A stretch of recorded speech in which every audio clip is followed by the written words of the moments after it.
Bonjour, c'est Béotien. Je reprends ce poste, comme je disais dans le premier poste de ce topic. Il faut un vrai ordinateur.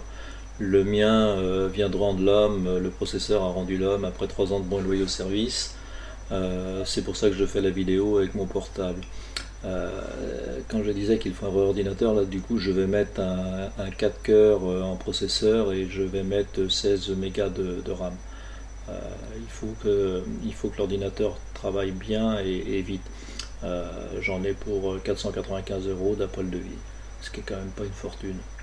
Donc pour revenir, j'ai vu le topic d'Amibien là où Chico a remonté le poste. Ça m'a rappelé que ça faisait un moment, vu la chasse, que je ne m'étais pas occupé de mon ordinateur et de ce topic.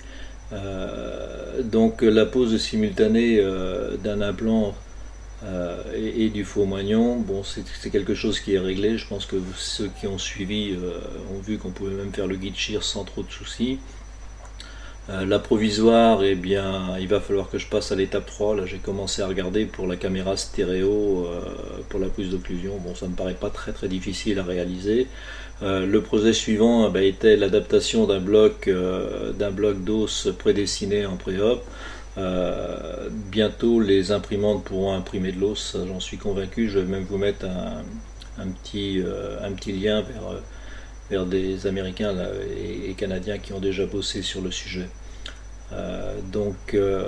Moi, hier soir, là, en tranche, je me suis dit que j'allais peut-être regarder ça. Et puis, en fait, je me suis aperçu qu'avec les add-ons que j'avais, que l'ami Patrick nous avait déjà mis en fonction, il n'était pas difficile de dessiner ce Brockdox. Alors là, l'utilisation, c'est de...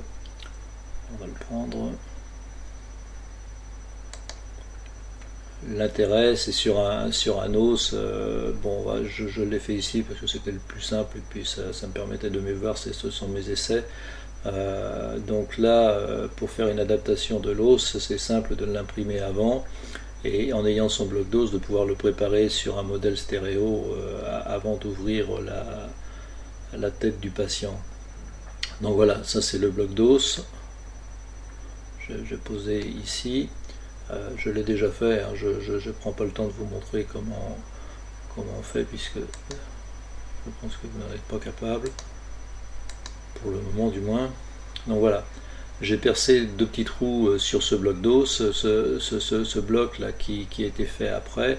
Bon, si on enlève, on voit l'endroit où on peut mettre les vis pour le fixer. On peut les mettre où on veut, hein, c'est pas le souci. Donc maintenant je vais enlever l'os et puis vous voyez l'adaptation par rapport à l'os du bloc, ce qui permet de le préparer éventuellement à l'avance. J'ai pas peaufiné, je pense qu'il faut trouver une solution pour peut-être affiner par endroit, donc peut-être faire un double calque, je sais pas, ça j'ai pas encore regardé. Mais bon, je trouve que pour un premier essai, je suis assez content du résultat. Maintenant, bon, chacun fera ce qu'il voudra, hein, c'est juste une idée. Merci.